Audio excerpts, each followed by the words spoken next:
निकाह को इस महीने में लोग मायूब समझते हैं और ये कहते हैं कि मुनासिब नहीं निकाह करना, इस महीने को मनहूस महीना समझते हैं, ये कहीं से साबित नहीं। आप सल्लल्लाहु अलैहि वसल्लम की बिअसत के बाद जब आपने सुना कि ज़माने जाहिलियत में लोग सफ़र महीने को मनहूस समझते थे, तो आप सल्लल्लाहु अलैहि वसल्लम ने कहा, ये बुखारी की रिवायत है कि ला अदवा वला तियारता वला हामता वला सफरा, कोई बीमारी तजावुज़ करने वाली नहीं है, कोई परिंदा बदशुगुनी वाला नहीं है, और सफ़र महीने में कोई नहुसत नहीं है। तो इसलिए मुहर्रम के महीने में भी कोई नहुसत नहीं है। ये जो बाज़ लोगों का अक़ीदा है कि इस दिन निकाह करना ये हज़रत इमाम हुसैन रज़ियल्लाहु ताला अन्हु की शहादत का मामला है, गम का महीना है, नहुसत का महीना है, इसलिए इसमें निकाह नहीं करना चाहिए, ये भी मुनासिब नहीं है। असल चीज़ ये है कि जो रसूल अकरम सल्लल्लाहु अलैहि वसल्लम ने बताया है उतना ही पर अमल करें।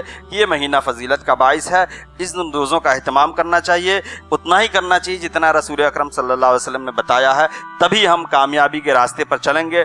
अपने अक्ल के घोड़े दौड़ाएंगे तो फिर हम शैतान के रास्ते पर चल पड़ेंगे।